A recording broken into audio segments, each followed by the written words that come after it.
Kayo ha, mga anak kayo ng tikbalang.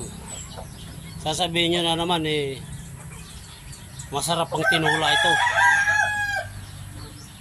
Lahat ng manok masarap sa tinula. Kahit anong klaseng manok. Okay?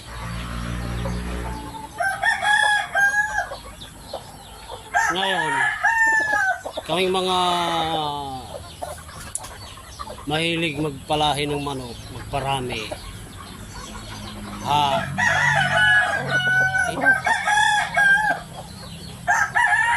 Mga ano kami, lovers kami ng manok.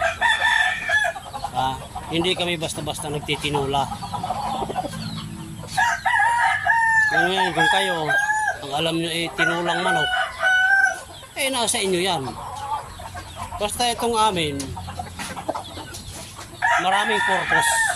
Okay? Maraming purpose, maraming dahilan bakit kami nagtatsagang mag-alaga kahit mataga, medyo mahal ang patuka. Okay? Kagaya nito. Sasabihin nyo na naman ano yan? Native Bisaya. Paresan mo na lang ng ano yan, luya, malunggay, tanglad, o ano pa man dyan. Kung sa iyo ito, di bahala ka kung anong halo mo dito. Basta may sabaw, tinula yun, masarap yun. Pero ito, ako, gusto ko lang mag-alaga ng ganitong mga klaseng manok. Ayan.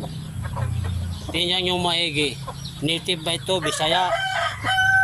O ano ito? Yung nipis na balahibo. Blue-legged yan. Blue-legged.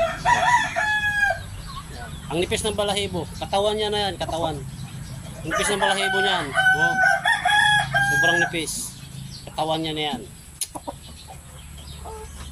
Lahat ng manok masarap sa tinula.